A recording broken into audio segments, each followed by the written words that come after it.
네, 반갑습니다. 방금 소개받은 유승석입니다.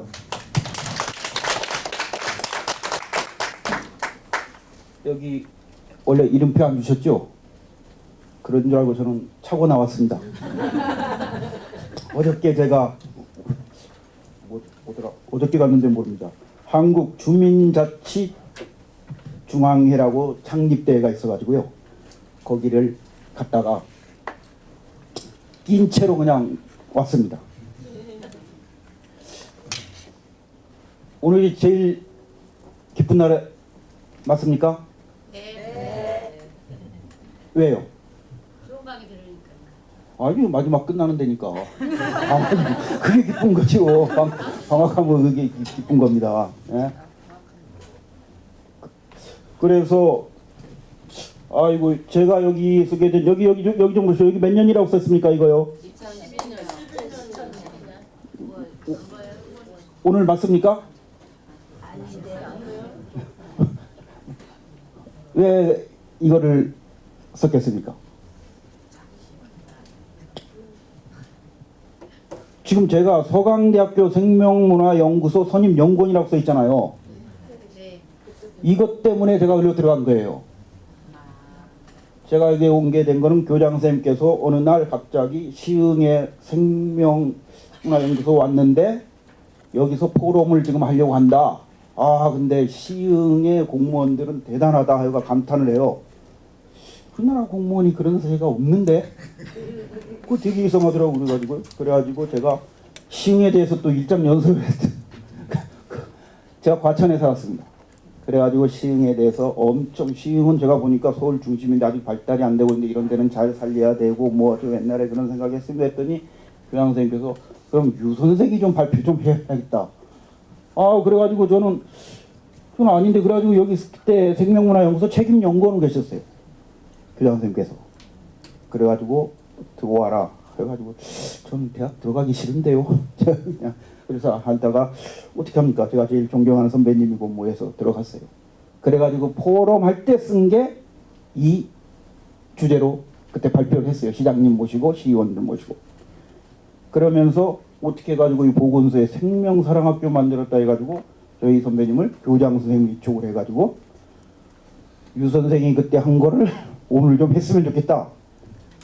아 그래가지고 그때 이거 반 하니까 시간 다 됐다고 해가지고요. 다 못했어요. 그래서 다른 분들은 막 온 거 쓰고 뭐 하는데 저는 옛날 그거 그대로 하게 됐습니다. 제목만 바꿨죠. 제가 해서. 그래서 시흥의 미래상이라고 제가 썼잖아요. 그래가지고 야 이거 내가 시흥 사람도 아닌데 시흥의 미래상을 하냐. 이거 좀 바꿨으면 좋겠다 했더니 그냥 놔둬도 좋겠다 해가지고 놨는데 여러분들 어떻게 하시는지 모르겠어요. 네. 시흥이 지금 생명도시라고 합니다. 무슨 의미입니까? 살아있는 거요. 네? 자연 살아있는 도시다고? 여기만 살아있습니까? 이거 정말 열납니다. 이거 정말 이거 좀 덮고 좀 하겠습니다. 아니 심이 다짜고짜 생명도시 해가지고 이 의미를 제가 파악을 못했어요. 이거 뭐냐 여기만 사람 사는 도시냐고. 우리 동네는 어떻게 됩니까? 사람 사는 곳이 아니잖아요. 와 그래서 과연 이제 다른 데 같으면 뭐 생명이 잘 살기 아니면 친환경 도시다 뭐다 해가지고 뭐 했는데 여기는 아무것도 없이 생명도시라는 거예요. 이게 상당히 난감하다는 거예요. 특히 저같이 이제 생명에 대해서 굉장히 좀 무겁게 들어가는 사람한테는 야 이게 어떤 의미로 여기서 했을까 그게 궁금했습니다. 그래서 그런 걸 다 차지하고 제가 생각하는 생명도시는 이래야 됩니다 해가지고 오늘 그런 주제로 해보려고 합니다. 그래서 기존의 다른 강사님과는 좀 다를 거예요. 좀 오버하는 것도 많을 겁니다. 해보세요. 이거 생명도시로 도약하는 시흥시의 이상적 생명관을 위한 재원. 딱 이런 거 들으시면 바로 느끼셔야 됩니다. 아, 현실적으로 할 게 별거 없구나. 거의 다 이상적인 것만 말하겠구나. 이걸 느끼셔야 돼요. 자, 그러면은 시흥이란 이거 다 좀 읽어보셨습니까? 아, 근데 읽어봤는데 어려워갖고요. 네. 이해가 안 되더라고요. 읽어보긴 봤어요. 아니, 이해하실 것만 이해하면 돼요. 이해 안 되는 거 굳이 이해할 필요가 없습니다. 아니 그거 한문도 많이 써가지고. 아, 그러니까 한문 같은 거 이해 안 하셔도 되고요. 그거는 제가 자료화 시키려고 하고 다른 분들 여기 해가지고 또 인용하실 분들 있으면 이러라고 그 자료 목적으로 이렇게 했고요. 근데 저는 조금 글 쓰고 누구 보여주면 왜 어렵게 쓰냐고만 하고 그런 분들이 많아요. 예, 보세요. 시흥. 제가 이 시흥의 유래를 찾기 위해서 얼마나 많은 노력을 했는지 한번 보시죠. 아, 근데 여기 좀 불만이 이런 거는 좀 크게 늘어뜨려가지고 폼나게 해야 되는데, 아우, 나도 그냥 보기도 좀 힘들어. 예. 시흥이 언제부터 있어서 옛날에 금천이라고 했습니다. 고려시대요. 강감찬 장군이 그때 별 때 낙성대 거기 옛날에 시흥군이 그 금천 그쪽이었거든요. 그래가지고 고려사에 뭐 시흥군, 직 신라래거 시흥군, 직 금야라 여기 이제 썼는데 이것도 이제 다 금천. 지금 뭡니까? 금천, 양천, 광명, 안양, 안산 여기 시흥까지 다 옛날에 시흥군에 속했어요. 그래서 이거는 뭐 조선왕조실력이 뭐 이렇게 있다 이거 시가 뭡니까? 시작하다, 일으키다. 처음으로 뭘 하는 게 이게 시작 시자예요. 시작 시자는 어떻게 생겼어요? 계집녀에 왜 이렇게 생겼어요? 예? 이거 보세요. 이거 그러니까 계집녀와 음을 나타내는 태가 합쳐가지고 여자의 뱃속에 아기가 생기는 일을 사람이 처음으로 태어나는 거. 그래서 시초라는 뜻에서 이거 이렇게 썼다 이거예요. 시는 어머니 뱃속에서 아이가 생기는 일. 흥은 일으키다. 막 무슨 일을 하다예요. 흥성하다 뭐다 엄청 많습니다. 여기 이거 시는. 그래서 같은 동자 더불렸자 함께 같이 하다는 뜻이에요. 이게. 그러니까 이거 하다 보니까요. 이렇게 이제 중국 사전입니다. 이거는 기점, 시작, 여지초 아까 그거 설명한 겁니다. 이거 그러니까 앞에다 설명한 거예요. 이거 이렇게 나와가지고요. 자생은 막 불어나가지고 크게 된다. 이런 게 이제 중국 사전에 있어요. 흥은 창립하다, 유행하다, 장성하다, 비유하다. 그래서 성공도 있어요. 성공이라는 뜻이요. 그 다음에 일을 하다. 이런 뜻이 엄청 있어요. 그러니까 제가 그래서 시흥은 생명을 의미한다라고 규정을 했습니다. 그 전에 시흥분 중에 누가 이런 말 한 분이 있습니까? 있으면 이거 저거 내가 안 됩니다. 이거 제가 지금 어렵게 찾아낸 거니까 처음으로 일으키다라는 거예요. 원초적인 뜻. 시흥 두 글자의 뜻은 처음으로 그냥 가장 원초적인 뜻. 처음 시 일으키는 해가지고 처음으로 일으키다. 그리고 이걸 유치하면은요. 기타의 일을 추진하여 성공함. 그러니까 일을 추진해가지고 뭐를 시작해줘. 이거 시작하니까 그리고 성공이란 뜻이니까 성공하고 근원에서부터 발전하여 흥성시킨 거. 여럿이 도모하여 흥미를 유발시킨 거. 그러니까 새로운 사업을 시작하여 완성시키거나 또는 예전의 일을 더욱 지금 새로운 일을 했거나 아니면 예전에 했던 일을 완전히 새롭게 한다는 또 이게 다 갖추고 있어요. 이게. 그래서 또 제가 창조와 발전, 시작과 번영을 겸비한 매우 긍정적인 의미이며 창조와 발전의 중추적 대상은 바로 생명의 탄생과 생명의 번영이다 그랬고요. 인간의 삶은 재반 생명 영역 중 가장 숭고한 활동으로 고로 시흥은 생명의 활력소이며 자아 실현의 최적의 삶터이다 라고 했는데 잘못했습니다. 아직 아니잖아요. 예? 아부를 하려다 보니까 너무 심하게 갔어요. 좀 오버를 엄청 했어요. 이 지금 시흥이 이렇게 되고 있습니까? 네. 그래요? 출발했어요. 그러면. 이거 내가 안 살아봐서 이거 어떻게 말씀드릴 수가 없네. 이거 앞으로 이렇게 돼야 됩니다. 시흥은요. 예. 그래서 하여튼 시흥이라는 뜻을 가지고요. 시흥은 곧 생명이라는 의미로 하다 보니까 이거 생명과 접목이 됐습니다. 가지고 굉장히 좋은 뜻 다 가지고 있어요. 창조, 번영, 뭐 생명의 탄생, 뭐 해서 이보다 좋은 말은 없을 것 같아요. 그래가지고 지금 시흥이 엄청 나중에 이제 이게 나오는데요. 생명의 사전적 의미 이런 건 안 되는데 생명관의 변천, 이 생명관에 저도 그때 좀 했어요. 시에서 할 때 생명관 자체에 대해서 해라 그랬더니 뭐 생기론적 생명관이 있고요, 기계론적 생명관이 있고, 기계론적 생명관에 의해서 우리는 지금 이 과학 이 활동에 의해서 막 돌아가고 있어요. 그래서 어떻게 됩니까? 근대 이후 제시된 생명관으로 생명체를 물리화학적 연구 방법이나 법칙으로 해석하고 실험적인 증명할 수 있는 정교한 기계로 생각하여 물질 막론주의 생명경시 풍도를 불러옵니다. 그러니까 사람은 정신적인 게 아니라 의학적으로만 이렇게 생명을 숨을 쉬냐 안 쉬냐 피부 조직은 어떻게 했냐 뭐냐 이런 식으로 과학의 발달을 사람을 봤어요. 그러니까 어떻게 됩니까? 이런 생각을 하니까 사람과 물질이 동일시가 돼요. 그래서 상품화돼가지고 그 현상이 지금 이 시대에 일어나게 된 게 거의 기계론적 근대 과학혁명에 의해서요. 그래서 이거 저기고요. 그러면은 과연 우리가 앞으로 지향해야 될 뭐 생명관은 어떤 것이냐? 뭐 이제 이게 굉장히 이제 관건이죠. 목적은 그거죠. 그럼 우리 조상들은 어떤 생명관으로 사셨는가? 이걸 알아봐야 됩니다. 무슨 생명관이에요? 우리 조상들은요? 도덕 생명관이에요? 왜 도덕 생명관입니까? 느끼셨어요? 그러니까 써 있으니까 그렇게 하지 마시고 그걸 느끼셨어요? 연세 좀 드신 선생님 같은 경우는 어렸을 때 좀 느끼셨을 거 아니에요? 교요? 예. 그런 것들입니다.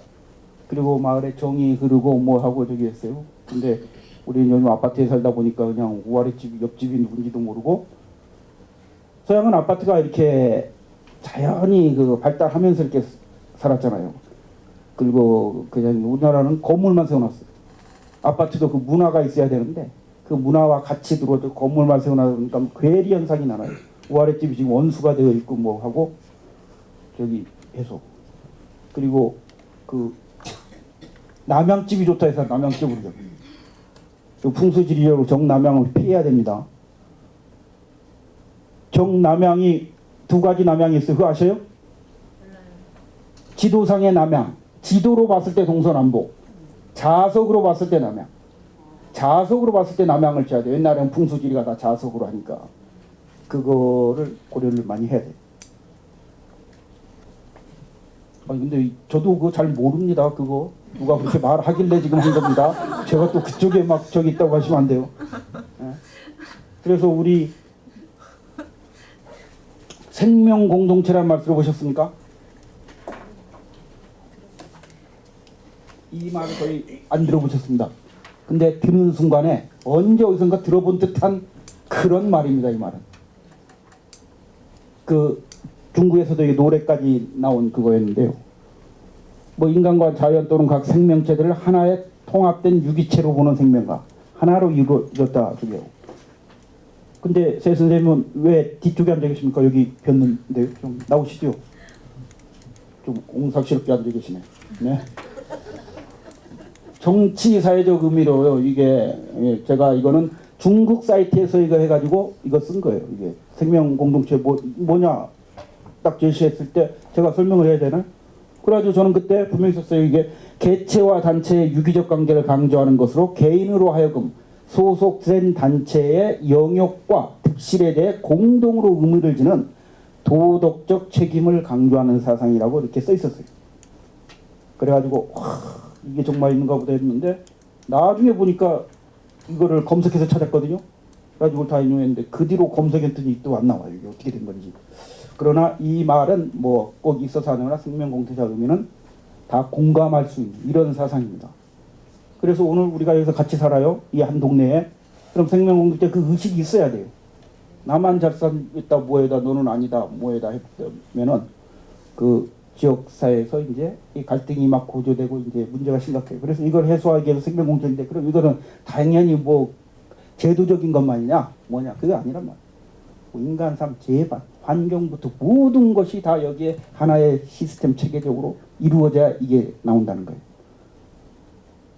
그거를 시흥 씨가 미리 알고서 생명도시라고 했는지 아니면 어쨌는지 이건 모르겠어요. 저도 단지 제가 바라는 거는 이런 세상을 이런 사회를 시흥 씨가 해 주시기를 그냥 간곡히 바라는 거죠. 그래서 보면 개인적인 생명 개인적 생명은 뭡니까? 숨쉬고 잘 살고 깨끗한 공기 마시고 좋은 음식 먹으면서 건강해야 되는 거예요. 생태 환경이 제일 중요하잖아요. 그게 안 좋고 뭐 오염되어 있는 곳에 하면 개인적 생명의 유지가 굉장히 힘듭니다. 그래서 지역사회는 양호한 생태 환경 조성이 선결 과제라고 써 있습니다. 그 다음에 사회적 생명은요. 개인의 사회적 신뢰를 평가하는 도덕 행위에 결정이 돼요. 우리 지금 인터넷 이렇게 보고서 누가 하면 저 나쁜 놈이다 뭐다 해가지고 온갖 그러잖아요. 그 사람한테 사회적 생명이라는 거예요. 사회적 입지가 개인격 함양과 능력을 배양했다는 결과로 개인의 그 의지에 자유됩니다. 내가 이 사회에 동화되냐 안 해야 되냐 이거 하면서 그래서 사회 환경과 연관 내가 아무리 잘했다고 사회 환경이 망가지면 안 됩니다. 이걸 어떻게 해야 돼요? 그래서 지역사회는 어떤 생활제도 같은 걸 개선해가지고 개인의 사회적 생명을 향상시키고 양호한 사회적 조화 조성이 최대 강권입니다. 이건 어디서 하는 겁니까? 시와 그 다음에 주민들이 같이 해야 돼요. 이건. 근데 여기에 주로 계신 분이 어디게? 다 저기 공제 계시는 분들이 일반 그 일반 시민들이에요? 그래? 이제 지금 이거 말씀드린 거고요. 이거는 그 다음에 이제 우리는 유교적 도덕 생명관이 아주 뼈저리게 있는 나라입니다. 유교적 도덕 생명, 도덕이 곧 생명이다. 유교는 이거 하나 가지고 존재 목적이에요. 유교는 현실 세계에서 도덕적 이상 사회를 주관하는 사회. 천국 지옥 없어요. 그러니까 다 필요 없어요. 이 시대 최고의 인간이 가장 잘 살고 있는 사회는 어떤 대상이냐 이거를 추구하는 거예요. 그런 것이 이제 공자님이 나와가지고 했지만은 이제 시대해가지고 안 됐지만 나중에 그게 송나라 때 공자님 사후 1500년에 송나라에 성리학이 일어나면서 다시 공자의 도를 회복하자 해가지고 했어요. 근데 중국은 이제 그 뒤로 왕조가 많이 바뀌어요. 그래가지고 이 사상을 지속적으로 할 수가 없는데 조선이 이거를 들어와가지고 세계 최고로 업그레이드 시켜버려요. 그래서 우리 민족만이 국왕에서부터 백성들까지 한 시스템으로 통하는 그 논리로 사회 체계가 돌아가는 것을 살아본 민족이에요. 유일하게라고 제가 강조를 합니다만 또 다른 또 어떤 나라가 또 이것도 있는지 모르지만 이거 우리는 그거를 엄청나게 했단 말이에요. 제왕하고 일반 백성까지. 그것이 딱 100년간. 그리고 문화적으로 이 나라가. 우리나라 언제 망합니까? 우리나라가 망한 거 아니죠? 이거. 조선이 언제 망했어요? 일반적으로 1910년이라고 보시죠. 저 같은 경우는 1800년, 19세기부터 망해요. 19세기부터 유교적 그 질서가 다 무너져가요. 그러니까 우리가 지금 알고 있는 유교적인 거랑 있죠. 뭐 이런 거 거의 아닙니다. 뭐 제사 지낼 때 홍동백서에다 뭐라 이런 거는 17세기 양반은 그런 건 알지도 못했어요. 그런 말이 있는지도 온갖 희한한 것들이 나와요. 왜냐하면 사회 기능 자체가 그리고 제일 제가 요즘 기분 나쁜 거는 장례식에 상주가 맞춰라는 거예요. 큰일 납니다. 옛날에 유교 사회에서 상주를 인사시킨다는 이거 있을 수 이건 다 옛날 마음은 이거 후회자식 같다 뭐야 이런 것들이란 말이에요. 그러니까 이런 것들이 다 19세기에 잘못돼가지고 나온 거예요. 진짜 우리의 유교적인 저기가 볼 수가 없어요 지금. 그런데 우리는 유교적인 그러니까 고조가 있고 저가 있어요. 그러니까 우리는 이제 안 좋은 거 보고 비난하고 또 높은 것만 보고서 또 이제 거기에 대한 동경하고 그러는데요. 저는 이제 그 아주 높은 쪽을 보고 그걸 전공한 사람이니까 좀 그런 경향이 많은데요. 동경하는 경향이 많은데요. 사회주의 유교는 사회의 도덕화를 표방하고 예교를 통한 사회적 질서를 확립하여 국가의 안정을 공고히 하고자 하는 것으로 도덕화를 시키는 겁니다. 그래서 도덕생명론 이게 나오는데요. 단적이에요. 공자 명자의 말씀이 딱 두 말씀이 이거를 정해버립니다. 살신성인 들어보셨죠? 살신성인이 무슨 뜻입니까? 예? 말씀해 보세요. 들어보신 내 몸을 죽여서 인을 이룬다 이거예요. 예? 지사인은 뜻 있는 사람과 어진 사람은 여기요. 그러니까 생을 구하려고 인을 해침이 없고 자기 몸을 죽여서 인을 이루는이라. 노노의 공자님 말씀. 그래서 내가 살려고 해서 인을 해치는 게 아니에요. 인의 삶의 목적이에요. 노노 전편을 보면 공자님 오로지 인 하나. 뭐 벼슬이고 부기 뭐 이런 거 다 필요 없어. 오로지 이 인 하나를 하기 위해서 넘어지는 순간까지라도 인에 떠나지 마라. 그런 말씀도 하셔요. 돌뿌리 가다가 탁 튀잖아요. 그럼 아이쿠 해야 되잖아요. 아이쿠 하지 말고 그때도 인을 놓치지 말라고 노노에 그 나와요. 그러니까 엄청난 모든 건 이해하는 글자. 그러다 보면은 그냥 인이란 글자 이거 아니에요? 사람 인의 두 이자잖아요. 그러니까 인간관계나 두 사람이라는 소리예요. 두 사람 혼자 있으면 인이 필요 없습니다. 사회에 가장 필요한 게 이사상이라는 거죠. 근데 맹자는 더 확실하게 말씀했어요. 사생치 생을 버리고 의를 취하다 이 말씀인데 맹자는요. 삶 또한 나도 하고자 하는 바이다. 의 또한 나도 하고자 하는 바다. 어느 상황에 딱 부딪혔어요. 내가 이 상황에서 내가 잘못하면 죽을 수도 있어요. 근데 나 살고 싶다 이거예요. 근데 이게 의하고 대치가 됐어. 의도 또 해야 되고 어떻게 하냐 그러면은 두 가지를 다 겸할 수 없다면은 생을 버리고 의를 취하는 것이다. 이게 유자의 삶이라고 이제 그분도 했어요. 그러다 보니까 어떻게 된가? 임난이나 한말 이렇게 국난했을 때 우리나라의 많은 의병들과 이게 선비들이 나가잖아요. 그 임진왜란 할 때 일본이 우리나라 십몇 년 전부터 이렇게 스파이를 해가지고 다 조사했어요. 그랬더니 어떻게 됩니까? 나라가 엉망이잖아요. 그 당파 싸움에 거기에다 뭐해서 보니까 군사도 없어요.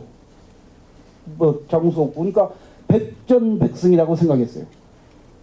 일본인들이. 그래서 쳐들어왔는데 정말로 그냥 완전 서울까지 며칠 만에 올라오잖아요. 뭐 근데 바다에서 충무공께서 그 딱 막는 순간에 이제 완전히 서서히 역적이 됐는데 근데 그게 계기가 되는 거죠. 그러다 뭐가 되냐면 생각하지 못한 게 조선은 다 그 선비들이 분만 갖고 있다는 거예요. 그러니까 자기들 칼 갖고 가면 다 쓰러진다는 거죠. 아 근데 이 붙잡았던 선비들이 일어나는 거예요. 그건 자기들이 전혀 예상하지 못했던 겁니다. 그래가지고 의병에 의해서 결국 무너지잖아요. 이제 물론 바다에서 그것이 선비들이 바로 이것 때문입니다. 그 유명한 말이 동네 부사 송상현 선생 그때 있었잖아요. 그때 돌아가시면서 부채에다 올리셨어요. 그 뭐라고 쓰셨냐면은 무슨 뜻 같습니까? 오륜에 군신유가 있잖아요. 군신유의. 그러니까 부채에다 이걸 빨리 쓰고 가서 아버님께 전해라. 그 종한테 얘기인데 군신의 의는 중하고 부자 유친 부자의 그 부자 유친은 그거는 이제 가볍게 됐습니다. 저는 여기서 죽습니다. 이 말이에요. 내가 지금 외적이 들어와서 여기서 죽습니다 하는데 아버지에게 이제 효도는 못합니다 이거죠. 옛날에 그 아버지보다 먼저 한다는 가장 큰 부류니까. 이걸 딱 아버지가 보시고 뭐라고 했어요. 국가의 중성이 바로 효도입니다. 아버님이 딱 하시거든요. 이런 분은 대단한 분입니다. 방비도 없는데 그냥 느닷없이 들여다 줘가지고서 하는데도 눈썹 하나 까닥 안 하고. 그때 그 송상현 선생은 그 첩이 있었어요. 그 첩이 굉장히 애놈들을 꾸짖으면서 그 칼에 맞아 죽어요. 그래가지고 애는 그 일본은 하나 특이한 게 숙장이라도 그렇게 의기를 가면 반드시 후하게 장사를 지내요. 그래서 요 송상현 선생도 그러고 그 같이 아주 잘 장사 지내서 보내셨어요. 근데 왜 이 이야기를 했습니까? 갑자기 또 살신성인 이것 때문에 그랬어요. 네.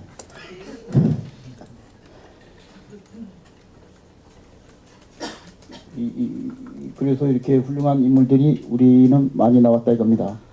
예. 그 다음에 어떻게 해요? 대학에서는 아주 단적으로요. 천자로부터 서인에 이르기까지 모두 수신을 근본으로 한다. 대학에는 아주 명확히 이게 도덕화에 얘기하고. 지금 제가 여기에서요. 자, 논어에서 말씀드렸죠. 맹자, 그 다음에 대학.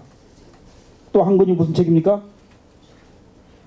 사서라는 책이 있잖아요. 하나가 중용이에요. 중용은 또 뭐라고 했습니까? 완전히 형이상학적으로 했어요. 이거 보세요.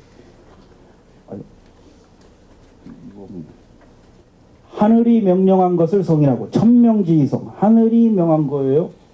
그리고 그 성품을 그대로 따르는 걸 도라고 그래요. 그 도를 나누어 가지고 가르쳐 주는 걸 교육이라고 그래요. 그래서 어떻게 됩니까? 우리의 사람은, 우리의 인간의 도는 하늘에서 나왔어요. 하늘의 가장 순수한 거, 그 본성이 최고로 순수한 게 여기 있다는 거예요. 이 성품을 그대로 발현시켜야 된다는 거예요. 그래서 유교의 원리는 우리는 하늘에 받은 순수한 성품이 있다. 그걸 그대로 발현해야 되는데 근데 안 된다는 거예요. 태어난 순간에 육체를 가지고 태어나니까 이 육체가 부모의 그 기질로 이루어졌다는 거예요. 그러니까 이거는 어떤 사람은 아주 맑고 깨끗하지만 어떤 사람은 안 좋고 그냥 천차만별이라는 거예요. 그래서 이 성품이 그대로 발현이 안 된다는 거예요. 뭐 빛이 있는데 이렇게 나오면 되는데 여기 이제 색깔이 칠해졌다는 거죠. 겉에. 그래서 그 빛은 원래 순수한데 이 밖에 있는 우리 그 몸에 있는 것 때문에 사고가 그렇게 다르다는 거죠. 그러니까 우리 주위에도 굉장히 똑똑한 친구들 있잖아요. 그런 게 맑은 거죠. 근데 그것도 한쪽으로는 굉장히 통하고 또 한쪽은 막힌 경우 천차만별입니다. 그래서 이 기질을 바꿔야 된다. 그래서 이제 나중에 경공부라는 이제 공부도 하고 유교도 하는데 어쨌든 그렇게 됩니다. 여기에서 바로 유교의 도덕의 근원. 그래서 유교는 도는 하늘에서 나왔다는 게 철칙이에요. 도교는 안 그러잖아요. 도는 우주는 도에서 나왔다. 도에서 하늘이 나왔다 그러고 유교는 하늘의 근원이고 이 다릅니다. 그래서 하늘과 사람의 하나로는 천인합인 나오고요. 그래서 광범한 대체계로 생명 공동체를 실현하자는 것이 우리의 조상들이 이제 추구했던 도덕 생명관입니다.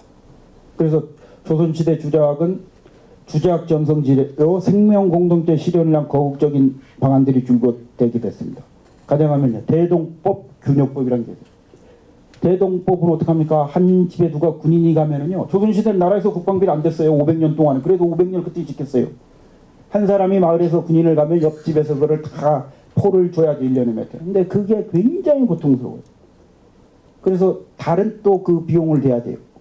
그걸 가지고 갖다 줘야 되고 뭐 하니까. 그래서 국가에서 쌀로 걸어서 국가에서 이거를 다 해결해 줘야 되냐냐 해가지고 이 대동법이라는 게 그 100몇 년에 걸쳐서 이런 게 백성들의 고통을 덜어주기 위해서 사실 한 겁니다.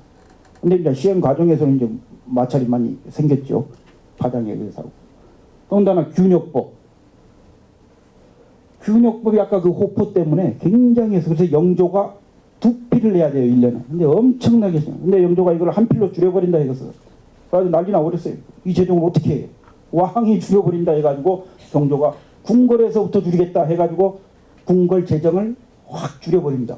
그래가지고 비단도 못 입게 하고 뭐도 하고 그 유명한 일화가 있어요. 그 영조 임금이 80이 넘도록 그렇게 오래 사시잖아요. 그랬더니 딱 보니까 영조 임금이 여기에 무릎에다 비단을 감았더라는 거예요.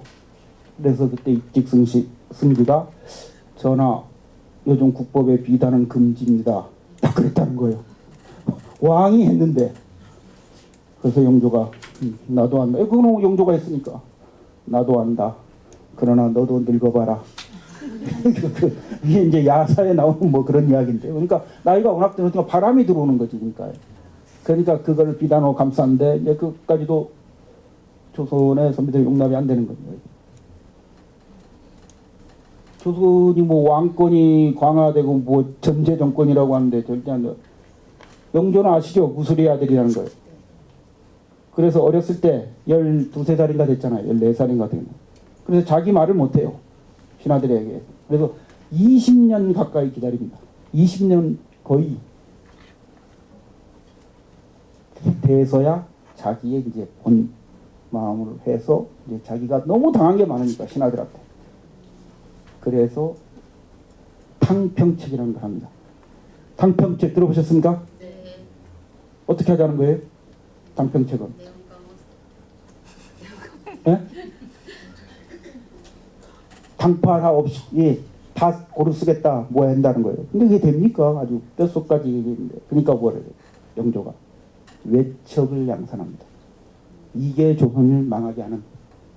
나중에 정조 됐을 때 그 안동 김씨 거기에 정조도 굉장히 힘들어지고 뭐하고 해서 결국은 안동 김씨로 들어가 버리는 거예요.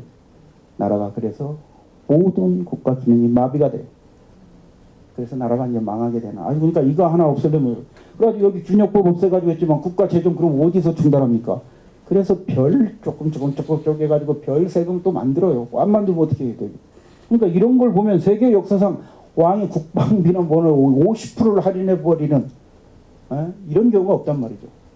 그렇지만 이제 또 그 작은 세금 같은 게 해가지고 또 모순이 나. 그러니까 한번 삐뚤어지면 이게 살기는 게 굉장히 힘듭니다. 그래서 오늘 우리 조상 중에서 공동체에 가장 우리가 되새겨볼 만한 이 향약과 두례, 이거를 한번 봐야 됩니다. 향약 많이 들어보셨죠? 근데 정확히 뭔지 모르시죠? 정확히 뭔지 모르시는 게 정답입니다. 왜냐하면 우리는 조선시대에 이게 엄청나게 실행되었어요. 조선시대 이건 실행되지 않았어요. 근데 우리 역사교과서 이게 실행된 줄 알고 이렇게 하고 있어요. 지금 오늘 저기 보니까 역사교과서를 수능에 반영한다 해서 지금 문제가 엄청 났어요. 다른 과에서도 그 선생님들이 우리는 그럼 어떡하란 말이냐 해가지고 반대에 서면 내고 지금 막 합니다. 역사를 넣어야 됩니까? 내야 된다고요? 네. 그럼 여기서 한번 우리 투표 한번 해보세요. 넣어야 된다고 하시는 분 한번 손 한번 들어보세요.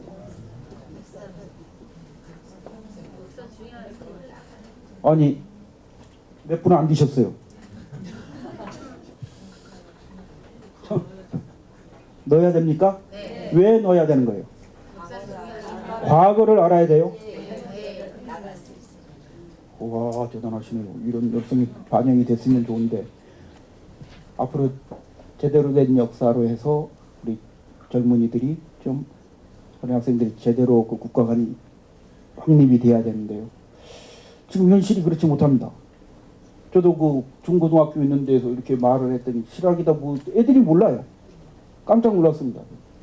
거기에 그 선생님들이 계셔가지고 선생님들만 그 약간 하시면서 그때 제가 막 이런 말 했더니 선생님 말씀에 공감은 많이 가는데 근데 우리가 배운 게 지금 그게 아니어서 지금 엄청 헷갈립니다. 그래 한 분이 막 그렇게 말씀하시더라고요.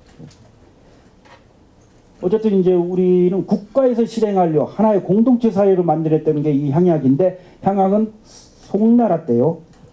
그 남전 여대рем이라는 이 북송 때 이분들의 형제들이 그냥 동네에서 우리가 해보자 해서 처음으로 만든 거예요. 이게 주자가 있습니다. 주자라는 엄청난 그 성리학을 집대성한 이 주자가 이거를 가지고 증손에 증 더하고 빼고 그랬다는 거죠.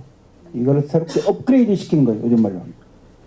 그러면서 어떻게 해요? 조선은 주자학이니까 이게 최고의 상권이에요. 이걸 어떻게 그러면은 우리 사회에 적용을 해야 되냐.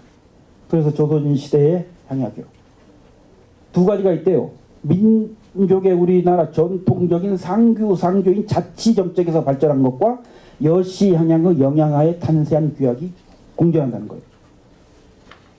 그러고 보면 우리나라 조선의 성리학의 특징, 중에 하나가 태계, 율곡 양대 학파가 대립했다는 거예요. 이 두 학파가 학문상으로 대립한 게 아니라 정치상에서 파당을 나눠서 근 300년 가까이 싸웁니다. 이거 세계에서 이런 유래는 없습니다. 이 두 학파가 이렇게 싸웠는데요. 그러다 보면은 전통적인 옛날부터 내려온 우리 그 서로 돕는 이러한 우리 자체적인 걸 가지고 향약을 만든 게 태계학파 쪽이에요. 그쪽에. 그리고 주자하게 말로 이 여시 향약 가지고 이거를 어떻게 우리 사회에 더 적극적으로 추진해 볼까 했던 게 바로 율곡 선생이시고 그 후학들까지 이쪽 파는 바로 이런 그 여시 향약으로 추진하려고 하는 특성이 좀 있습니다. 그래서 태계 율곡 선생들이 성리학 그 보급에 이걸 굉장히 보급하려고 힘썼어요. 근데 당시 성리학 사회에서 미성숙으로 전방적 실행이 불가능합니다. 율곡 선생이 청주 목사로 갔을 때 서원 향약이라는 걸 만드셨어요. 그 위에서부터 양반에서부터 일반 서민들까지 굉장히 타이트하게 그거를 해요. 정말 어떻게 그 율곡 선생님은 기획에 아마 돼가신 것 같아요. 뭘 하면 그 체계적이게 하고 그러더니 나중에 해주 그 감사로 가셨죠. 거기서 하는데 일반인들은 빼요. 왜냐면 거기까지 할 수가 없어요. 양반들이라도 제대로 하자. 그런데 실패를 합니다. 그래서 선조 조정에 들어오니까 선조 임금이 경희 해주에서 했던 향약을 전국에 추진하고자 하는데 어떤가. 그러니까 이것이 극구 반대합니다. 친히 해본 결과 오히려 백성들에게도 해만 끼친다. 국가의 기강이 잡히지 않고서는 이 일을 할 수가 없습니다. 그게 뭐냐면 오히려 이걸 가지고 백성들을 착취를 하더라는 거죠. 그래서 이거는 나중에 그 국가적인 실행은 하지 못했어요. 그걸로 끝났어요. 그 뒤로 뭐 임난 들었죠. 뭐죠 했더니 이제 그 뒤로 그 향약이란 말 자체도 그렇게 좋아하지 않더라고. 우암 같은 경우는. 그러니까 여기는 17세기 성리학이 보편화되자 이제 임난 끝나고 성리학이 굉장히 우리 그냥 막 현실 사기로 막 들어옵니다. 동규, 촌계 이런 득에서 이제 많이들 나타납니다. 임난 전과 임난 후에 가장 큰 결정이 뭡니까? 임난 전에는 그 딸까지도 같이 제사를 돌아가면서 지내요. 결혼하면은 당연히 사위 집에서 아니 그 처가에서 사위한테 집까지 줘야 돼요. 임난 전에는 그랬어요. 근데 나중에 이제 그게 아니고 그렇게 되다 보니까 제사도 막 돌아가면서 같이 똑같이 받았으니까 이제 해야 돼요. 이걸 바꿉니다. 성리학이 들어와서 이건 금수 같은 세상이다. 그 뒤에 그러니까 도덕이 확립이 안 되는 거예요. 그러다 보니까. 그래서 인간다운 이 성리학적 대치기로 바꾸면서 아들 위주로 이제 돌려요. 그게 계속 오는데 조선 말기 가면 아들 중에서도 이거 안 돼요. 그래도 그러니까 임난 끝난 다음에 아들 위주로 돌리지 않는 집은 막 도태당하는 거예요. 나중에는 아들만 가지고 간대요. 장남 혼자 다 밀어주는 거예요. 그러니까 네 종손을 딱 정해놓고 네가 이제 우리 집안 다 먹여 살려야 된다. 해가지고 종손 권한이 그냥 한 점 높아져요. 그리고 종손이 제사를 안 바뀌고 뭐 하면 거기서 회의를 해서 종손을 바꿔버려요. 그래가지고 문중 대 문중으로 이제 막 가는 거예요. 그러니까 이제 조선 말기는 이제 그게 다 무너지고 너도 나도 다 양반이 되니까 이제 다 없어져가지고 아주 그런 관념 자체, 옛날 양반에 대한 규율이나 이런 자체들이 다 없어졌어요. 그러다 70년대에 우리 경제 회복하니까 이제 종친에만 살아가지고 가만히 보니까 막 조상들 묘 있는 데만 올라가지고 몇 조가 있는 종친애들이 있어요. 그래가지고 그런데 소송이 안 걸린 데가 없습니다. 왜냐하면 옛날 그런 정신은 없어져 버리고 그냥 남아 있으니까 지금 이렇게 되고 있거든요. 그래서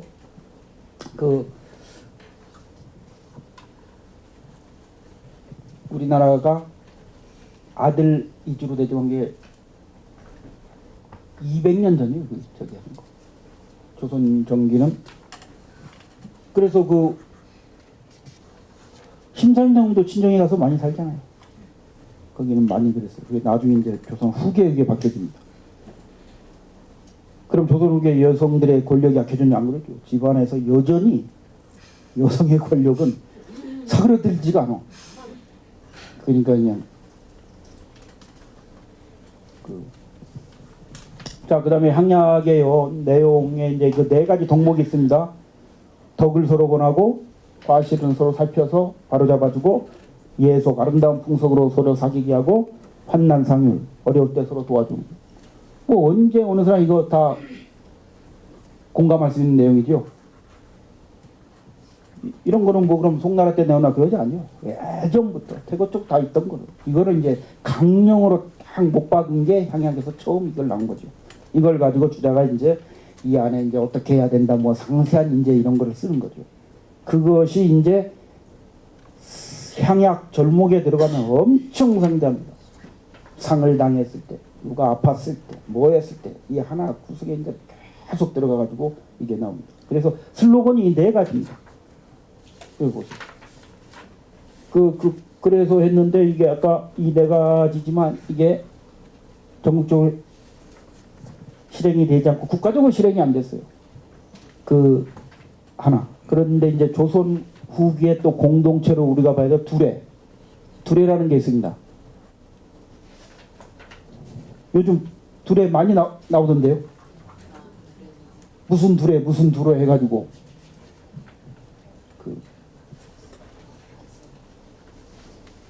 두례는 그 조선 후기 이양법이 저거예요. 그 뭐죠? 모래기 여기다 해서 이걸 옮기는 거. 옛날엔 그냥 심었는데 이걸 옮겨가지고 이제 하면은 또 수확이 많으니까 그래서 그것 때문에 나타나게 됐어요. 아주 그러니까 노동 인력이 많이 필요해요. 그래서 그 어려움을 극복하기 위한 농민들이 자주적 성격이 매우 강한 공동 노동 조직으로 상부상조 전통이 굉장히 강합니다. 이게. 그래서 수도장농 그러니까 그냥 벼농사예요. 벼농사의 전국적인 보급으로 이양법에 따른 노동력 수요 증가로 공동 노동의 필요성 때문에 이게 자체적으로 생깁니다. 이건 누가 뭐 만들으라 뭐 하는다 아니라 그냥 모내기 하려다 보니까 생긴 거예요. 근데 굉장한 특성이 있다는 거죠. 그래서 조사를 해보면 강원도, 경기도 모내겠던 지방까지만 딱 있대요. 그 함경도나 평안도는 없어요. 이게요. 그래서 이게 이제 주로 어떻게 하시는 줄 좀 아셔요? 들어본 적 있습니까? 예. 네. 그러니까 이제 일제가요, 이게 두례가 그러니까 어떤 거냐면은 그 굉장히 저도 상세라고 누구 하나 있잖아. 농악 치면서 하고 그 마을에 저기 하는 사람이 있어요. 그러면 그 모내기를 하면 어느 집에 모내기를 한다 그러면 그 몇 시까지 그 논으로 모여라 이게 아니에요. 마을 시정에 다 모여야 돼요. 그리고 길을 딱 올리고 거의 군대 조직처럼 그리고 풍물을 올리면서 거기를 가요. 그리고 하고 서너 시에 되면 또 힘드니까 그때 이제 옆에서 또 장구 치면 뭐하고 그걸 해주고요. 그래서 농악이 그래서 나오는 겁니다. 농악은 우리나라에서 나온 겁니다.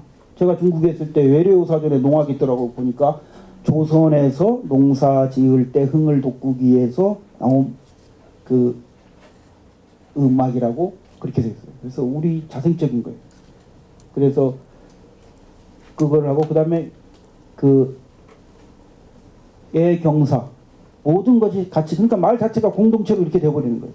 모든 것을 같이 하고 그 어느 집에 그러니까 뭐 나이 드는 사람이나 병자나 있는 그런 집은 그냥 가서 도와줘요. 다 지워줘요. 그리고 양반들도 딱 할 때 양반들이 이제 처음에 먼저 그거를 정한답니다. 그 올해 어떻게 이제 그 세경을 어떻게 할까요? 해가지고 딱 해서 정하는데 양반이 그때 작년처럼 뭐 그렇게 잘하자 그러면 잘하지만 이제 올해는 내가 좀 스트레스 조금 줄였으면 좋겠다 그러면은 어떻게 하겠습니까? 예? 줄여요? 줄여야겠죠. 그럼 그 사람들이 당하고만 있겠어요? 어떻게 했겠어요? 예? 그거 간단합니다. 모내기 심을 때 촘촘히 안 심는다는 거죠. 수확량을 줄여버린다는 거죠. 예?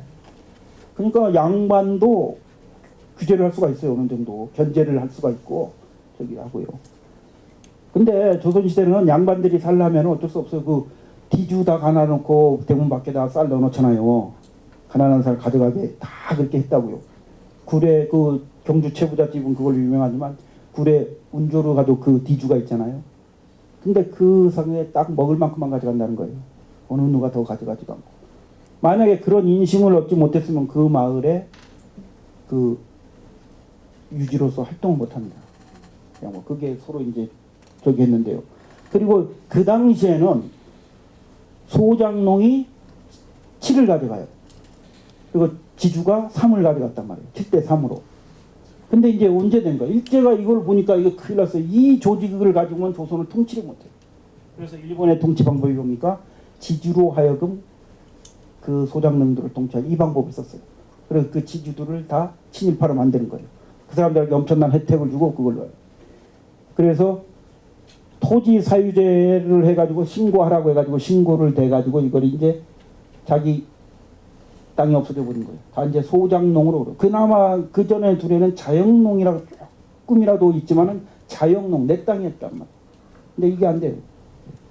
그래서 점점 이제 힘들으니까 소장농으로 다 전락을 해버리고 들어갑니다. 그래서 이때는 어떻게 해요? 반대로 지주가 7을 갖고 소장농이 3을 가져. 그러니까 완전히 없어지고 두레라는 그 공동이 없어지고 겨우 나온 게 뭡니까? 품앗이. 품앗이만 나와서 이 집 저 집 그냥 같이 하는 그거지 둘의 체계가 없어져요. 왜냐하면 품앗이는 누구예요?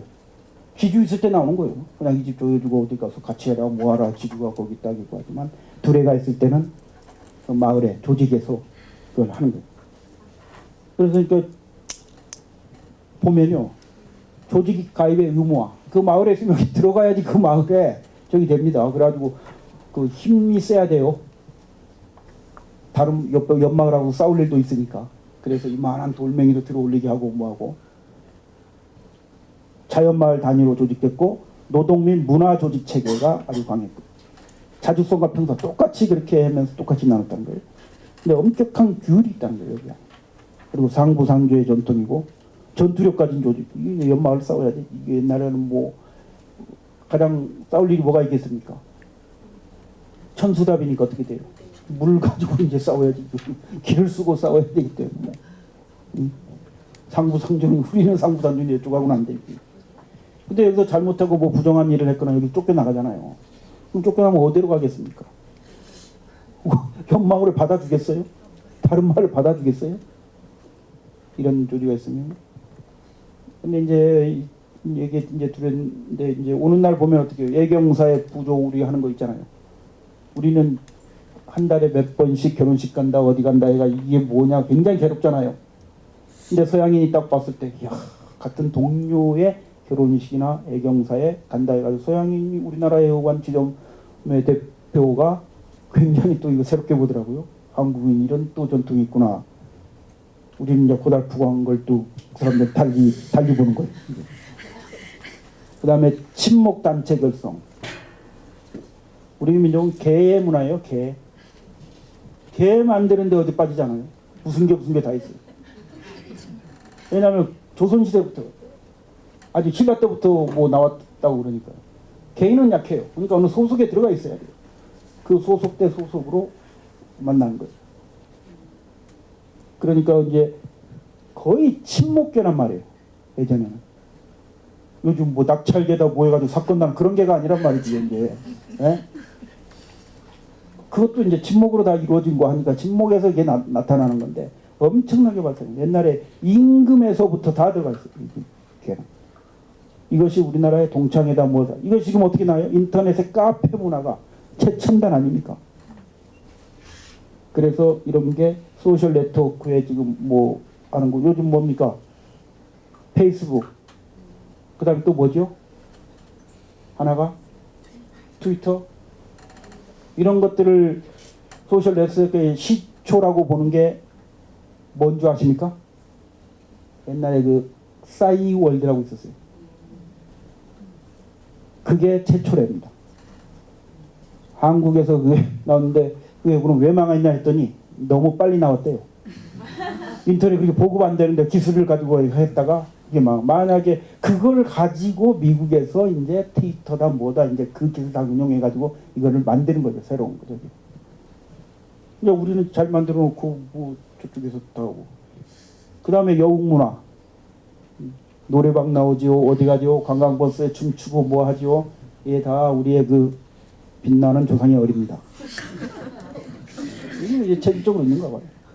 둘에는 우리가 한번 요즘 이런 식으로 지금 많이 하고 있어요. 생협 조합이다 뭐 이런 것들 있잖아요. 그러니까 두레식으로 이렇게 하고요.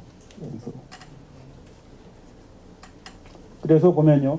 향약이 사대부를 주축으로 해서 일반 백성에게 보기 좋던 사족 중심의 문화였다는 것에 비해 두레는 평민들이 주축이 되어 양반 지속과 공생하는 기층민들의 자주적 공동체 문화. 이게 얼마나 좋습니까? 지금 우리 조선을 봤을 때 하나는 위에서부터 개혁하려고 했고 하나는 아래에서부터 개혁하고 이 모델을 다 제시해 주잖아요. 이런 위대한 조상들 본받아야 되는데 그냥 맨날 그냥 안 좋은 것만 하고 그냥 저 요즘 모르겠어요. 그래서 보니까 싸이 같은 그런 친구들도 외국 나가서 이게 잘 놀고 그런지 모르겠어요. 그 아마 영향이 있는 거예요. 근데 무슨 말 하고 싶었는데 참겠습니다. 그 다음에 한번 재원. 이건 이제 제가 이제 그럼 시흥시가 어떻게 좀 해줬으면 좋겠다. 우리 시대가 지금 이렇게 많은 모순을 갖고 있는데 시흥시가 생명도시라고 슬로건을 내걸었으면 정말 거기에 맞는 이런 도시가 돼야 되지 않습니까? 그래서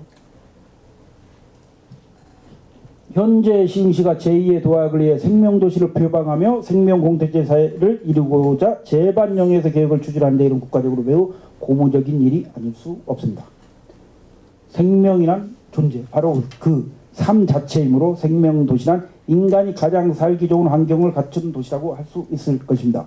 맞습니까? 네. 좀 이상하면 바로 말씀해 주세요. 그 시정구호 여기 있어요. 시의 시정구호라고 할 때 그러면 시정구호 아십니까? 모르시죠? 저도 저희 시 제가 살고 있는 시의 시정구호는 모르지만 이것 때문에 이거 다 뒤졌습니다. 예? 생명도시는 지속 가능한 생태적 환경 속에서 자연과 사람, 정신과 육체가 조화를 이루고 인간의 존엄과 가능성이 존중받는 도시라고 엄청 거창하게 썼어요. 정말 이렇게 될 수 있을까 할 정도. 그냥 이렇게 되면 얼마나 좋습니까? 근데 이런 의식이 있으니까 이제 되겠죠. 이게. 그래서 저는 인문의 성질을 만들어 도덕이 우선이라는 거죠. 이게 시흥시가 생명환경, 바로 도덕 환경을 조성을 해줘야 된다는 거죠. 그렇게 해서는 생태환경이요, 뭐 맑은 공기, 청정, 자연환경, IT 관광산업, 비공해 산업이 많이 있죠. 좀 그래서 지도를 봤더니 시흥시가 거의 뭐 녹색지대로 돼가지고 야 이거 뭐 저기 하다 했더니 이쪽 갔더니 뭐 시화공단이 있어요? 또 엄청 거기도 시흥시라며요. 그쪽 좀 오염됐습니까? 시화호 그거 오염된 걸로 유명하잖아요. 지금은 아닌데요. 예? 지금은 아닌데요. 지금 아니라고요? 나아지고 있어요. 많이 좋아졌어요. 많이 좋아졌어요? 네. 저는 제가 지도를 봤더니요, 황해가 제일 불쌍한 바다 같아요. 중국에서도 다 거기다 쏟아붓잖아요. 우리나라도 다 갖다 쏟아붓고. 그래서 황해에 나는 거 내가 먹어야 되나 말아야 되나 지금. 근데 지금 열심히 먹어야죠. 앞으로 더 안 좋을지도 모르잖아요. 그러니까 지금 빨리 먹어주자 해서. 그러니까 이런 것도 나중에 고려를 해봐야 돼요. 그래서 정말 시흥시 같은 거는 비공해 산업으로 가야 됩니다. 교육, 의료, 시설이 충족하고 뭐 이런 건데 하여튼 생명한 거면서 선량한 제도 실행해야 돼요. 생명 지수를 향상시켜야 되고 이런 도시를 만들어야 되는데, 그래서 생명환경이란 양호한 자연환경과 생활 환경의 바탕위에 전통의 도덕 생명가에 근간 생명 공동체 사회를 이루는 제반 여건을 말하는 것이라고 제가 이렇게 썼습니다. 동의하십니까? 네. 근데 구체적으로 어떻게 해야 되는지는 저도 정확히 저도 모릅니다. 몇 가지는 지금 생각하고 있지만은. 그래서 생명환경은 바로 21세기 정보화 사회, 21세기를 정보화 사회입니다. 20세기를 뭐라고요? 산업화 사회라고 해요. 21세기를 정보화 사회. 정보화는 뭡니까? 정신적 교류라는 거예요. 정보화. 이제 옛날에는 그 물질적 교류였지만 이제는 정신적 교류할 때 이제 이걸 빨리 시스템을 바꿔 나가야 돼요. 이런 교육 환경을 만들어야 되고 모든 걸 만들어야 여기가 이제 아니고 하면은 도태됩니다. 그게 나온 게 인터넷이란 말이죠. 소셜 네트워크. 이거 정신적 교류입니다. 즉 미래형 정신 문명의 세계로 진입하는 핵심 동력이며 삶의 현장으로 기존의 교육이나 관념으로는 적용이 불가능하다는 거예요. 이런 시스템을 좀 바꿔야 되는데 그래서 미래형 교육 인형과 적응 방안 모색이 필요합니다. 저는 이를 위해서 뭐 인문연구단지라 이 말했는데 이 말 영 아니네 지금 생각해 보니까 그때 그냥 급해서 썼는 것 같은데 예? 하여튼 생명연구단지라고 이렇게 좀 바꿨으면 좋겠어요. 그럼 모든 게 다 표현되니까. 하여튼 새로운 교육 환경이 필요하며 그 중추적 방안은 바로 시가 추진하고자 하는 생명 공생제를 이루는 것에 있는 것입니다. 그래서 이런 거를 좀 해야 되는데 오늘 그 저번에 이거를 기획하셨던 분 시에 김경미 선생님 계셔가지고 오늘 아까 와서 인사드리러 갔더니 그냥 내조 무슨 산업이 생겼네요? 녹색 내조과 그거 있어요 시에. 그래서 뭘 하자는 겁니까? 여기서 했더니 뭐 말도 길러야 되고 생태 조성도 해야 되고 뭐도 해야 되고 그럼 이렇게 하면 좀 안 되겠습니까? 했더니 아직 우리 시는 하면서 그 뭡니까 결과적으로 예산이 대충 놓지 못하다는 거예요. 그러니까 이게 지금 그래서 생명환경요 21세기 향약의 도시 두레의 향촌으로 시흥시가 부상하길 바라는 데서 썼습니다. 지금 아까 시정 방침이 다 도덕률로 되어 있다는 거예요.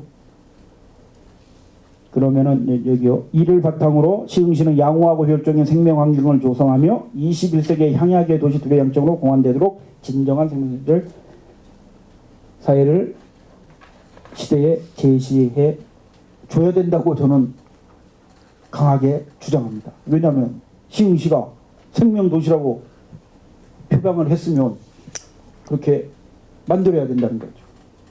그래서 이제 제가 시정 4개 시정 방침과 아까 그 향약의 4대 강령으로 연결해 봤습니다.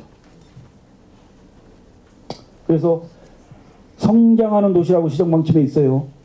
이거는 덕업상권, 제반의 생활 여건을 개선하여 삶의 질을 높이는 것. 덕업이니까 좋은 방향으로 하려는 것을 성장하는 도시로 제가 그냥 엮었어요.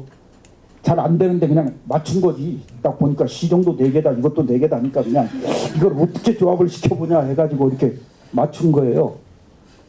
이거 쉬운 게 아닙니다. 그 다음에 배려하는 사회요. 사회적 약자에 대한 관심과 뭐 자원학대 뭐 이렇게 써 있어요. 그러니까 환난상률 아닙니까? 이거는 어려운 거에 써가지고 서로 도와준다는 거. 소외계층에 대한 관심과 지원 이런 거 해가지고 환난상률 이거는 정말 잘 맞았어요.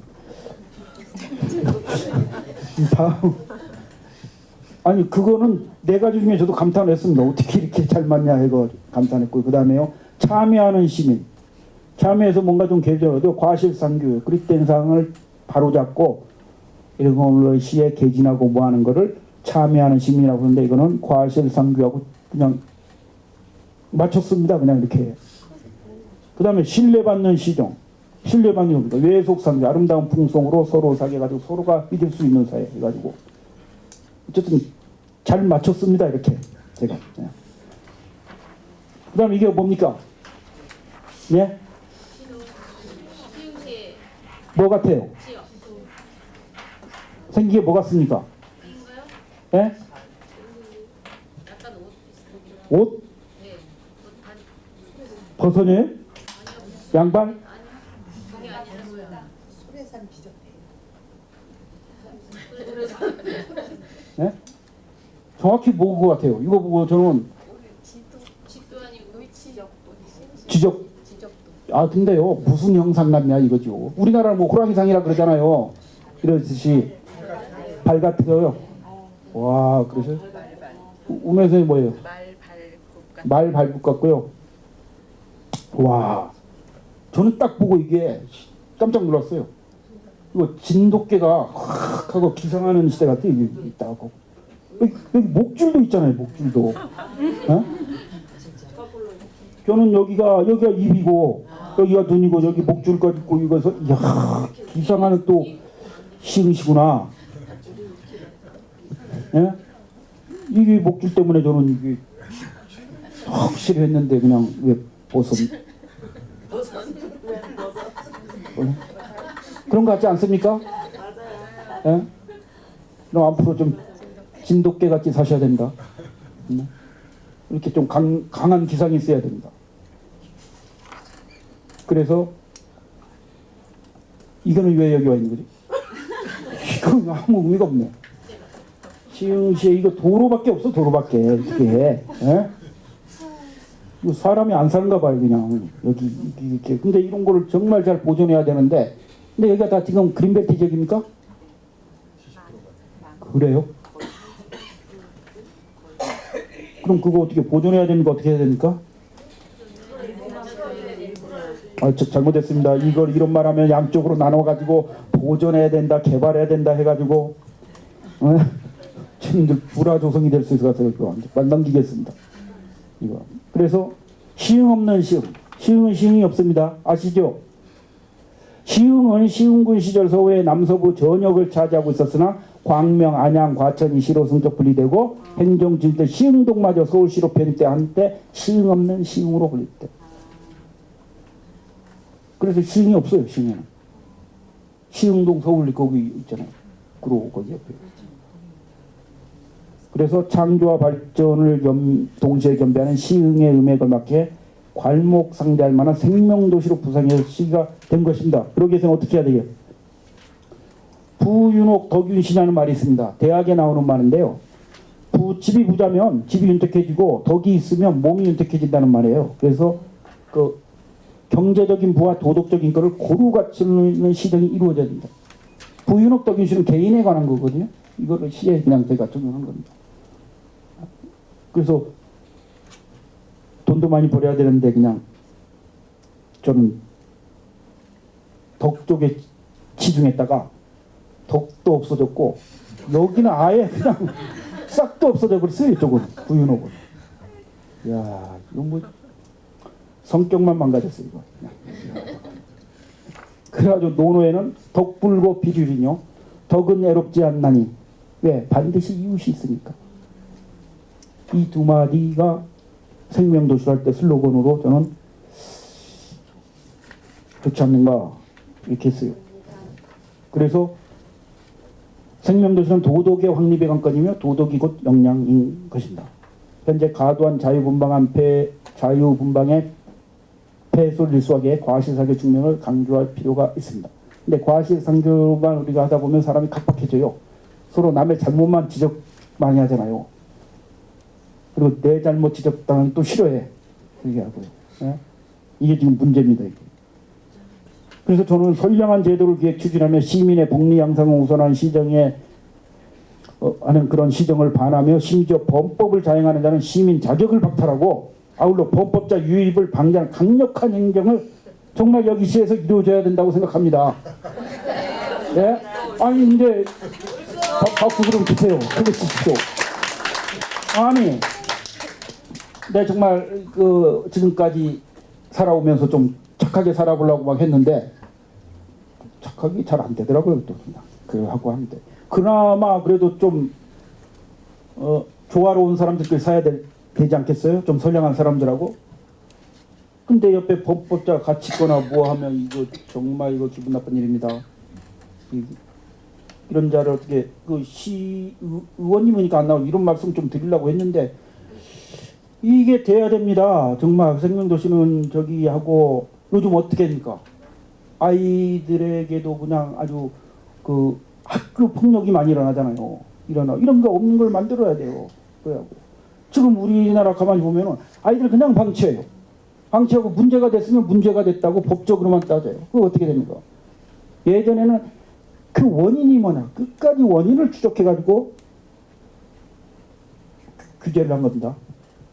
그래서 원인 규제해가지고 다 없애려고 하면은, 예? 법이요? 예. 필요 없어요 지금. 오, 법 없이 사시겠어요? 예? 아니 근데 법이 정말 희한한 게 다 있어요. 저 이해 안 되는 법들이 정말 많습니다. 만들어 봅시다. 예, 이거 해야 됩니다. 그래야지 저도 여기로 저기 옮겨야죠. 뭐 했으면 미리 말씀해 주세요. 그래야지 옮겨놓고 그런 법이 나와야지 또 법이 나와가지고 또 저도 이게 대상자 되면 안 되잖아요. 예? 오는 사람마다 다 하고. 그 다음에 저기 해야 돼요. 그 시민으로 들어오는데 그냥 뭐 환영회 같은 거 뭐 있잖아요. 옛날에 이런 거 뭐 해야지 이거 없어요. 저는 옛날에 20년 가까이 있다가 이제 파주로 이제 과천에서 옮기면서 딱 해서 아니 여기 은민으로 됐는데 뭐 특별한 거 뭐 그런 거 안 줍니까? 했더니 뭐 그냥 희한한 사람 있네 쳐다보더라고요. 그러니까 이게 우습잖아요. 내가 여기 20몇 년 살고 여기에 새로 들어가는데 그러니까 내 동네는 없어요. 아파트 딱 문 여는 순간 우리 집이에요. 문 닫고 나오면 이건 내 동네 아니에요. 지금 이렇게 살고 있단 말이에요. 이게 어떻게 그런지 모르겠습니다. 환연식 좀 많이 해주십시오. 오늘 저부터 좀 해주세요. 그래서 도덕적 신분이 보장되고 사회적 신용이 증명되는 시흥 시민이 돼야 됩니다. 그래가지고 어디 가서 나 시흥 시민이라고 했을 때 어떻게 하면 그도 거기로 가서 살 수 있느냐 뭐 이렇게 부러움이 대상이 돼야죠. 예. 그래서 창조의 터전으로 자리매김하는 시흥시가 되기를 강력하고 또 간절히 바람하지 않습니다. 창세기 2장에 뭐라고 나왔어요?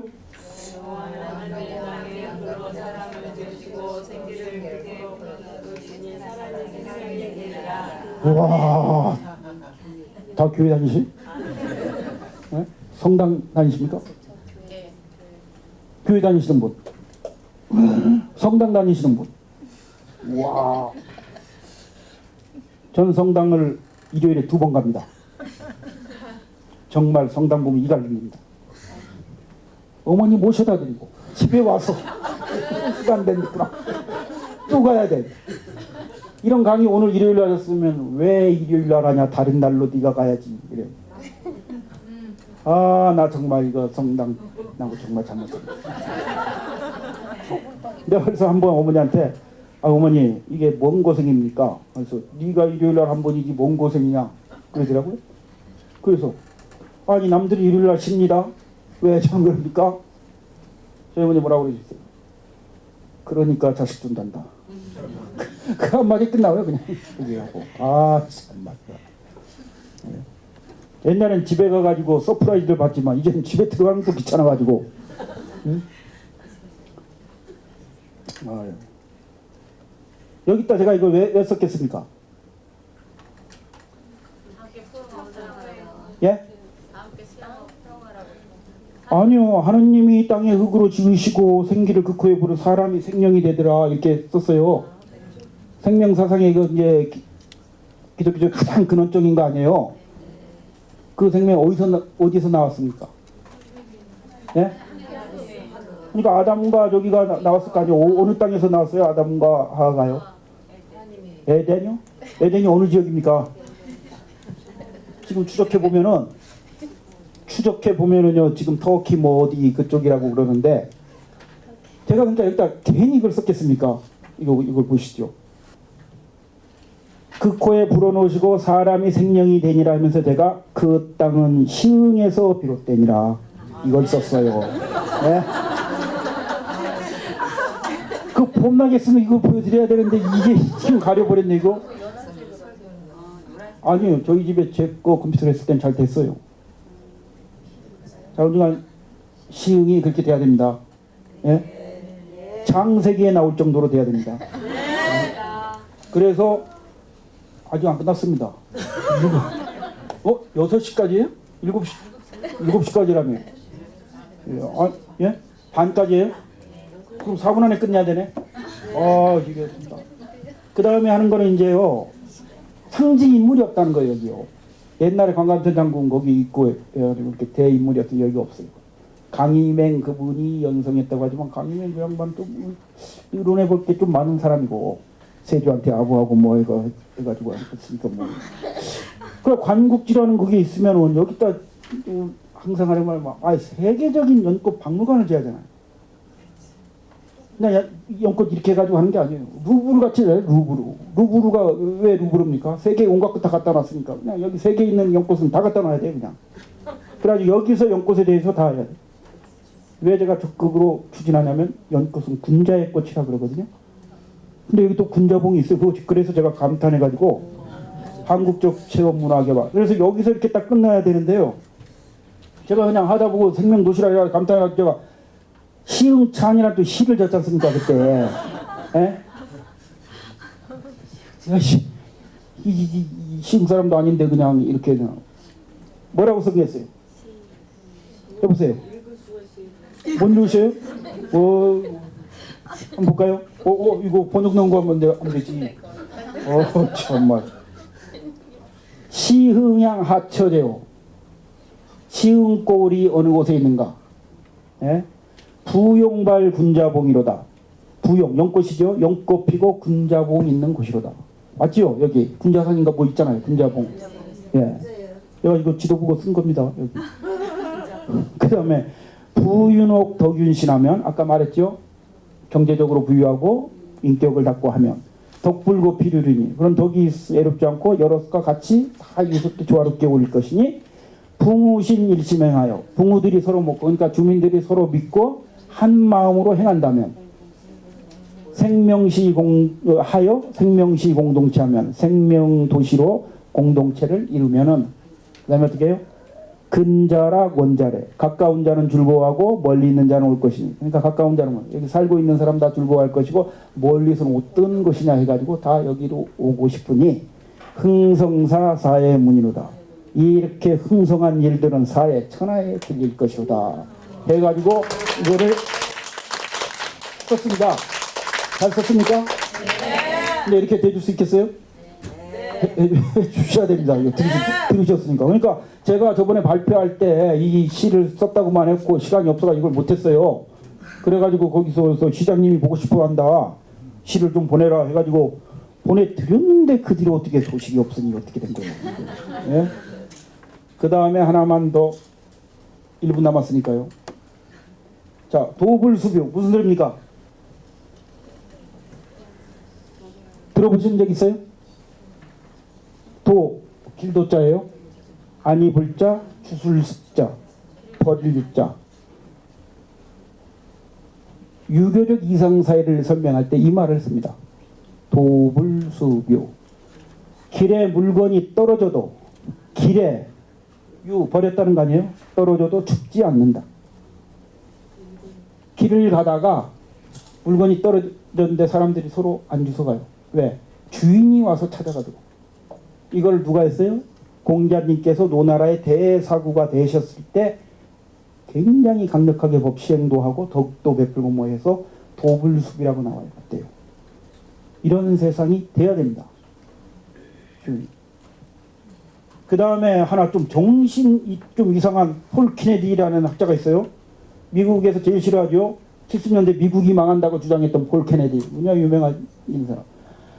폴 케네디가 2010년 일본 동경대 강연에서 21세기 아시아 태평양 시대의 중심은 누구다라는 질문에 미국은 청교도 정신, 개척자 정신, 정신적 지도를 잃었다고 했으며 네버 재팬, 일본도 아니고 네버 차이나, 차이나도 아니고 메이비 코리아 하면서 대한민국이 중국이나 일본보다 도덕적 우위에 있고 국민적 혼이 살아있으며 자유민주주의에 대한 역량을 갖고 있기 때문에 결국 대한민국이 세계를 리드하게 될 것이라고 도쿄에서 했답니다. 정말 한국 와봤나 의심스러워요. 지금 별일이 다 일어나는데. 근데 우리나라 엄청 와봤더라고요. 그 강연하고 엄청 유명한다. 폴 케네디 하면은 저희 합니다. 근데 왜 이런 말을 했어요? 이게 좀 이상해요. 근데 이 사람도 확정 못한 거 같아요. 메이비라고 쓴 거 보니까 저스트 해야 되는 거 아니에요? 예? 근데 지금 세계가 이렇게 보고 우리 지금 문화에 대해서 관심을 갖고 있는데 어느 신문에 그 타이틀이 나왔죠. 세계는 가나다라, 한국은 ABC. 지금 우리 걸 우리 스스로가 모른다. 외국에서 보고 오는데 이게 안 됩니다. 그래서 어떻게 우리는 상당히 국가적 시스템을 한 전체적으로 시스템을 정의해 본 나라인데 이걸 21세기 정신 문명에 있어서 한번 다시 재현해 봐야 될 것 같습니다. 그런 의도로 하여튼 오늘 두서없이 그냥 막 떠들었습니다. 어떻게 되셨는지 모르는데 제 강의는 우선 여기 마치고 예. 질문 혹시 뭐 좀 하실 분 있으십니까? 아니면 그냥 여기서 마치겠습니다. 예.